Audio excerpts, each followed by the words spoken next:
يلا بينا النهاردة هنعمل أحلى وأسرع وأقيم طبق ممكن ناكله ونعمله في حياتنا. كباب حلة يا بنات، يلا بينا ندخل على الفيديو ونشوف هنعمله ازاي.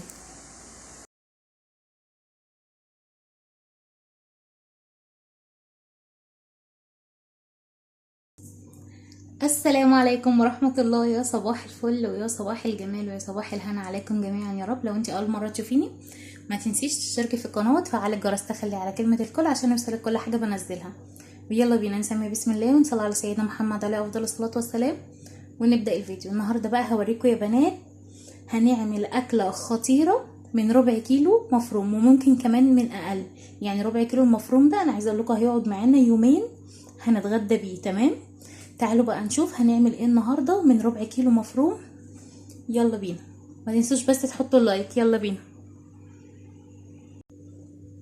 ودلوقتي بقى يا بنات هندخل على الوصفه بتاعتنا. ادي يا بنات ربع كيلو اللحمه المفرومه اللي قلتلكوا عليها، تمام، وكميه بصل كده حلوه زي ما انتم شايفين. والتوابل بتاعتنا بتاعت الغدا النهارده ملح وفلفل اسود وبصل باودر وبهارات، بهارات لحمه او 7 بهارات زي ما تحبوا. تمام، والكبه. اول حاجه يا بنات انا هاخد بصلايه واحده هحطها على اللحمه، مش هستخدم البصل ده كله هنا. بصوا يا بنات الاكله بتاعت النهارده هتكون شبه ايه؟ كباب الحله. اللحمه اللي بنجيبها وبنقطعها مكعبات صغيره خالص. تمام،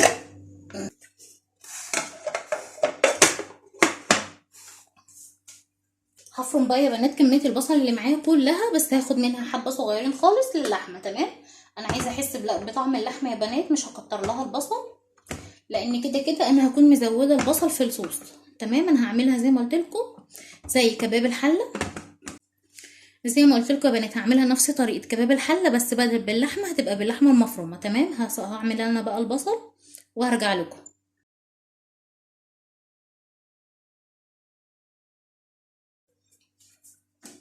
هاخد جزء يا بنات تمام من البصل، بس هنقيه من الجزء اللي تحت عشان هو اكتر حاجه اتفرمت.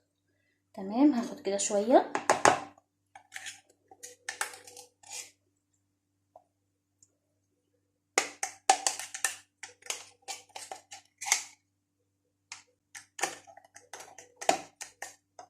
وده يا بنات هكمل فرمه هنعمه.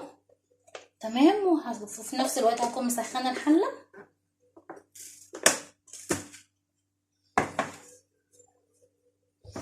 يبقى انا يا بنات حطيت اللحمه والبصل مفروم اهو، بصلايه واحده صغيره او حجمها متوسط.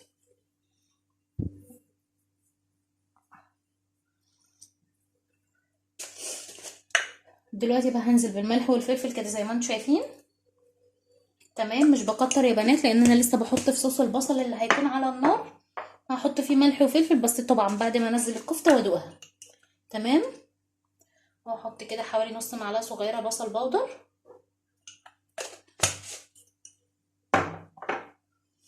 وهحط نص معلقه 7 بهارات.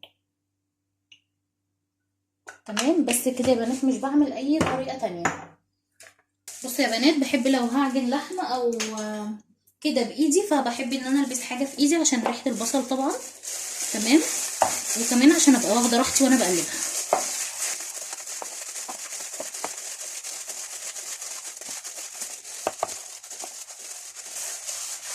يا سلام يا بنات بقى واحنا بنعجن كده لو في عودين بقدونس تمام يتقطعوا طرنشات صغيره خالص وينزلوا عليها، عايزه اقول لكم بيديها نكهه تحفه، بس انا ما عنديش يعني فمش مشكله. بس بجد لو حطيتوا بقدونس على اللحمه وهي في الحاله دي بينقلها في حته تانية خالص. بصوا يا بنات اللحمه اتقلبت اهي زي الفل. دلوقتي بقى هشيلها في التلاجة لمده نص ساعه. تمام، تمسك بس بعضها شويه وهرجع لكم تاني. يا بنات وفي حاجه كمان، لو حسينا اللحمه سايبه معانا تمام ممكن نزود لها معلقه بقسماط او معلقه دقيق. لو حسينا ان هي البصل مثلا اتفرم جامد ونزل الميه هنحط لها معلقه بقسماط او معلقه دقيق. بس انا القوام بتاعي كده مظبوط، يعني بصوا انا القوام بتاعي كده قوامي بصوا مظبوط، مش مفيهوش ميه ولا حاجه. لكن انا بتكلم لو في حد اللحمه سابت منه بيحط لها يا بقسماط يا دقيق، بتكون حلوه جدا. دلوقتي بقى هشيلها نص ساعه وهرجع لكم يا بنات وانا بعملها صوابع او كور صغيره. ودلوقتي بقى يا بنات عقبال ما شلت اللحمه المفرومه تمام تسقع كده شويه. هحط يا بنات حوالي معلقتين كبار زيت، تمام، او سمنه او زبده براحتكم خالص، الماده اللي تفضلوها، تمام. بس انا بفضل الزيت بصراحه في الاكل بتاعي كله.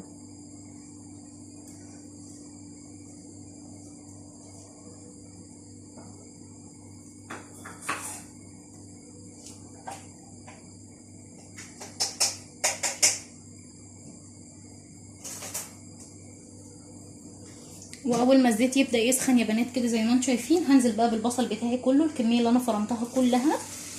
شويه كميه كبيره، بس انا عايزه اعمل زي صوص كده يا بنات.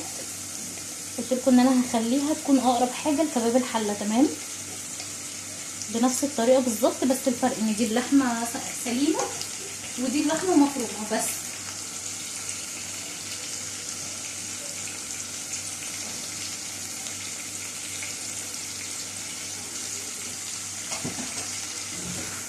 وهقلبه كده يا بنات، انا مش عايزاه يتحمر خالص، انا بس عايزاه يدبل خالص، تمام. هقعد اشوح فيه كده لحد ما يدبل تماما، ولونه ان هو يبدا يهبط كده خالص ولونه يغير، فانا كده هكون وصلت للقوام اللي انا عايزاه. عقبال بقى ما اسيبه يهدى كده ويدبل مع نفسه، هطلع بقى يا بنات دلوقتي اللحمه المفرومه من التلاجة وهنصبعها مع بعض، هوريكم هعملها ازاي. اهي يا بنات اللحمه كده زي ما انتم شايفين، تمام. وجبت الطبق ده، وهقعد بقى دلوقتي ان انا اعملها صوابع صغيره خالص. بصوا، هاخد حبه صغيرين كده زي ما انتم شايفين،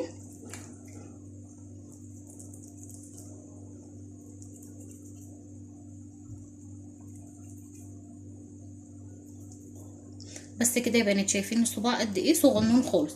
الكميه بتاعتي كلها هعملها بنفس الطريقه، هعمل معاكم بس كده كام واحد تاني. باخد جزء من اللحمه، تمام، وبحاول ان انا اعمله على شكل صباع كده صغير، وبحاول ان انا اسويه عشان يبقى شكله كويس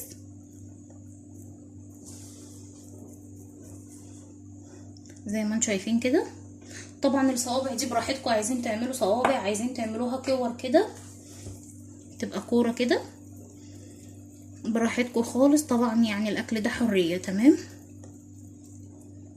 زي ما انتم شايفين كده بقت كوره، بس بصراحه بفضل الصوابع دي، تمام. بتستوي بقى يا بنات مع صوص البصل، يعني اول ما البصله تبدا تدبل هنزل بقى صوابع الكفته فيها، بس بالراحه خالص عشان ما تفكش، لان هي لو اتحركت اي حركه فيها يا بنات بتفك، تمام. زي ما انتم شايفين كده، اول ما البصل يدبل اكون انا خلصت الكميه دي كلها، وبعدين هبدا انزلها عليها واحده واحده، هتستوي بقى مع صوص البصل كمان وهو بيستوي، فبجد بتكون تحفه. هروح انا يا بنات اخلص الكميه دي كلها عشان بس الوقت ما يطولش عليكم، تمام. وهرجع لكم يا بنات لما يكون البصل دبل، هعمل بس دي معاكم، وهروح انا اكمل الكميه كلها لوحدي. زي ما انتم شايفين كده بس بظبط الصباع، تمام، بحاول ان انا هندمه كده عشان يبقى شكله كويس زي ما انتم شايفين كده. هروح انا بقى اعمل الكميه كلها بتاعتي وهرجع لكم لما اخلص، تمام. بصوا بقى يا بنات، ما شاء الله ربع كيلو المفروم عمل لي كميه قد ايه، انتوا متخيلين الطبق ده كله؟ الطبق ده كبير على فكره يا بنات، مش صغير يعني. بصوا ما شاء الله كميه كبيره جدا، يعني ده يتعمل طبقين كده محترمين ياكلوا اسره 4 افراد، تمام. فبجد الكميه حلوه جدا، ربع كيلو المفروم عمل لي كل الكميه دي ببصلايه واحده متوسطه وملح وفلفل اسود وبهارات لحمه او 7 بهارات وبصل بودر، بس كده، ما حطيتش عليهم اي حاجه تانية. ولو اللحمه حسيتوها ان هي سايبه معاكم بتحطوا معلقه دقيق معلقه بقسماط على حسب طبعا القوام ما تربط معاكم، تمام. زي ما انتم شايفين كده تحفه جدا جدا جدا. دلوقتي بقى يا بنات زي ما قلت لكم ان انا كنت سايبه البصل يدبل على النار، هنزل عليه دلوقتي بصوابع الكفته، هوريكم بقى دلوقتي يا بنات انا هعمل ايه، تمام. زي ما انتم شايفين كده البصل دبل خالص، تمام. بصوا دبل خالص يا بنات زي ما انتم شايفين كده، تمام. انا مش عايزاه يتحمر ولا عايزاه ياخد لون ولا اي حاجه. دلوقتي بقى هنزل عليه بنص كوبايه ميه، قبل ما انزل على بالكفته يا بنات هنزل بنص كوبايه ميه.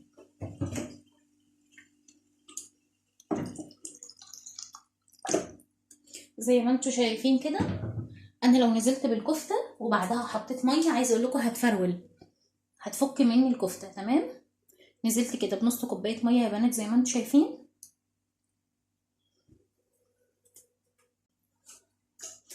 وهجيب يا بنات صوابع الكفته كده، صوابع الكفته كده زي ما انتوا شايفين اهي شكلها، هنزل بيها واحده واحده بالراحه على البصل، انا ولا هقلبها ولا هعمل فيها اي حاجه. بصوا زي ما هتشوفوا معايا كده، هنزل بيها صباع صباع.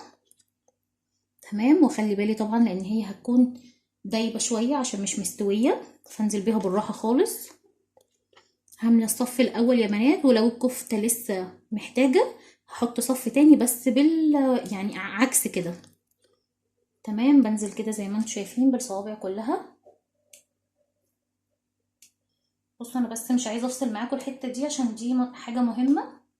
تمام، انا نزلت كده بالكفته برصها بس مش فوق بعض، يعني جنب بعض كده برصها بالراحه خالص. طبعا انا مش مغطيه الميه جامد عشان اشوفها.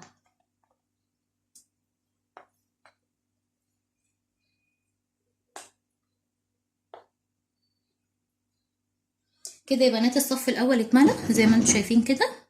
تمام، دول اتبقوا هعمل ايه؟ ودي الكفته اتبقت معايا. تمام، بصوا بقى انا هنزل ايه، انا نازله بالكفته بالعرض، هنزل بالصوابع دي كده بالعكس، طول اهي.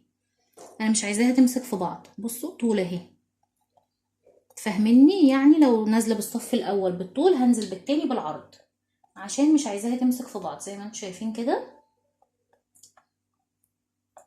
بتكون تحفه جدا جدا جدا. مش هقلبها يا بنات ولا هعمل اي حاجه دلوقتي، انا بس دلوقتي هعلي النار ومش هملح دلوقتي. لما تمسك نفسها شويه اي حركه فيها دلوقتي هتبوظها وهتفك مني وهتلاقوها اتفكت خالص في البصل. انا دلوقتي يا بنات خليت الحله على نار متوسطه، تمام، ولا عاليه قوي ولا هاديه خالص، الحله على نار متوسطه. تمام، زي ما انتم شايفين هتبدا ان هي تغلي من النص اهي. دلوقتي بقى هغطي الحله، تمام، وهسيبها تستوي شويه او يعني تاخد غلوتين بس ان الكفته تمسك نفسها، ان انا اقدر ادوق البصل، صوص البصل محتاج ملح ولا لا. كده كده هي هتنزل الملح بتاعها في الصوص اللي هي فيه. تمام، يعني بالظبط بالظبط ممكن استنى 5 دقايق وافتح عليها. هوريكم برضو معايا المراحل زي ما انتم شايفين اهي. تمام، انا هسيبها بقى تغلي غلوتين ومش هحركها خالص، واول ما احس ان هي شدت نفسها ومحتاجه تتقلب هقلبها وهرجع لكم تاني. ودلوقتي بقى يا بنات سبتها شويه، تمام، سبتها حوالي 5 دقايق كده وهفتح عليها زي ما انتم شايفين كده لونها خطيره.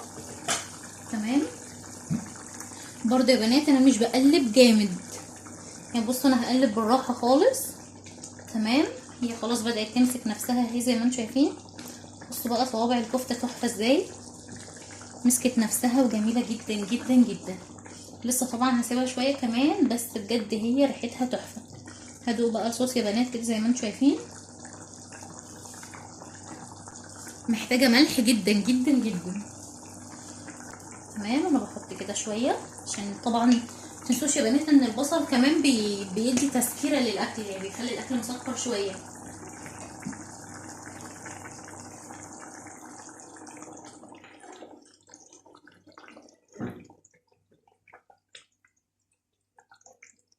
زي ما انتم شايفين كده، واسيبها بقى يا بنات تكمل تسويه براحتها. دلوقتي بقى يا بنات هحط لها حاجه بتنقلها بصراحه في حته تانية.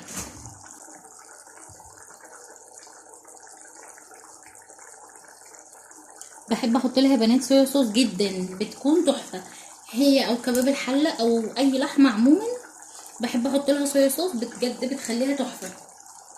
احط لها كده حوالي يعني معلقه صغيره.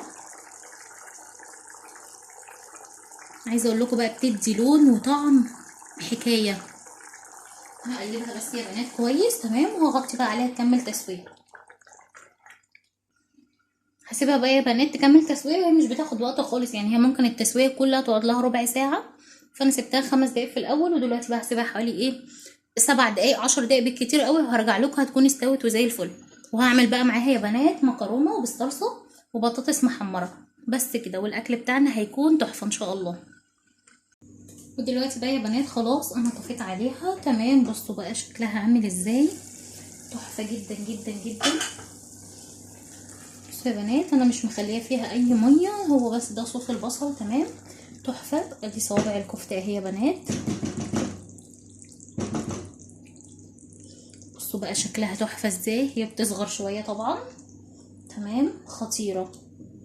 بصوا ما شاء الله شكلها ولونها وريحتها تحفه. انا بس خلاص كده خلصتها. تمام، هو بس ساعه الاكل هديها تسخينه بسيطه وخلاص كده. ودلوقتي بقى هحمر البطاطس وهعمل المكرونه، سلقتها برضو وجاهزه، بس ان انا هقلبها في الصلصه وبس كده. اكله بقى دي يا بنات بتكون تحفه بالعيش، بالرز الابيض، مع مكرونه. في كل حالاتها بصراحه الاكله دي حلوه وبنحبها. ولما اجي اغرف بقى يا حلوين هرجع لكم تاني نغرف مع بعض. وهنا بقى يا حلوين كنت خلاص خلصت وبحضر الاكل معاكم زي ما انتم شايفين كده. هنا كنت محمره البطاطس، كانت مقرمشه وسخنه وكانت تحفه بجد. وهنا بقى جبت طبق الغرف ده يا بنات، وهغرف معاكم بقى كباب الحله. بصوا انا بصراحه مسميه كباب الحله عشان هو نفس طريقه كباب الحله بالظبط، بس الفرق ان هو بالكفته مش باللحمه. تمام، فهو بالنسبه لي كباب حله، وعايزه اقول لكم بيكون احلى والله من اللي بيتعمل باللحمه. بصوا بقى يعني انا عايزه كده تمتعوا عينيكم من الجمال اللي انا لسه غرفاه دلوقتي ده. بجد طعمه تحفه وريحته خطيره، وكانت قلب الشقه. الناس يا بنات اللي بتحب الاكل اللي هو بيكون فيه صوص، يعني بتحب تغمز الصوص كده او تحطه على المكرونه او الرز، فبجد الطبق ده هيعجبكم جدا جدا جدا. بجد كان وهم. هنا بقى عماله اتامل في جماله واصوره لكم من جميع الجوانب. تمام، وبجد ينفع نعمل جنبه رز ابيض، مكرونه بالصلصه، بطاطس محمره وعيش ومخلل او سلطه، فهو في كل حالاته بيليق مع اي حاجه. وهنا كنت عامله شويه مكرونه صغننين جدا عشان كان شخص مكرونه وشخص عيش. تمام، بس كده يا حلوين، ده كده كان الغدا بتاعنا النهارده، كان يستاهل بقكم وحياة ربنا. ده كده كان الفيديو بتاعنا يا حلوين، البطاطس وكباب الحله. تمام، والمكرونه زي ما انتم شايفين كده. تمام، ده كده كان الفيديو بتاعنا يا حلوين. يا رب يكون الفيديو عجبكم. لو الفيديو عجبك ما تنسيش تعملي لايك وشير وسبسكرايب وتفعلي الجرس، تخلي على كلمه الكل عشان يوصلك كل حاجه بنزلها. وفي اخر الفيديو احب اقولك بون ابيتي، باي باي.